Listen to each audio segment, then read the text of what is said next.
What's up, YouTube? Today I got this 2011 Toyota Corolla. Customers complaining the check engine light flashing on and off and it's running rough.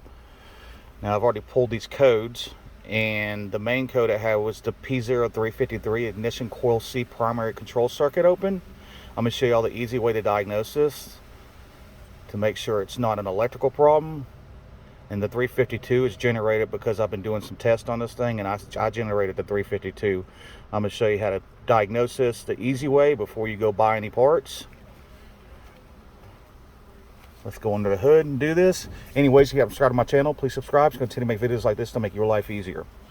I'm making this video with my cell phone, so I left my camera at home today by accident. So here's what we're going to do. We're going to start the car up.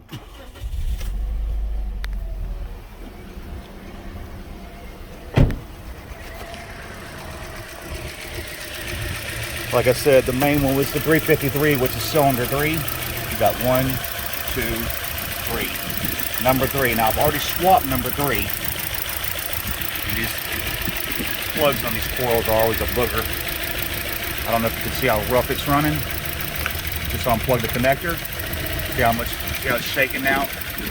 And it's shaking worse because cylinder 3 is actually working. We'll plug that back in. Now watch when we unplug number 2.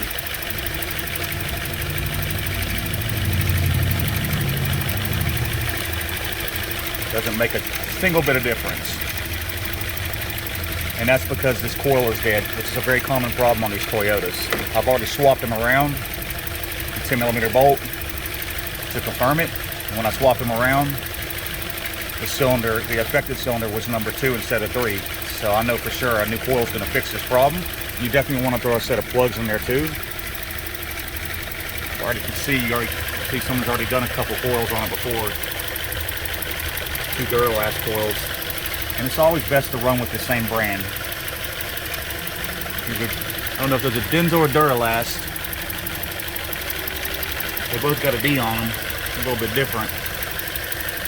So I'm going to suggest 2 more coils and find out how long it's been since they had these spark plugs done. Go ahead and plug this back in and shut the car off. And to take this cover off right here, I already had it off.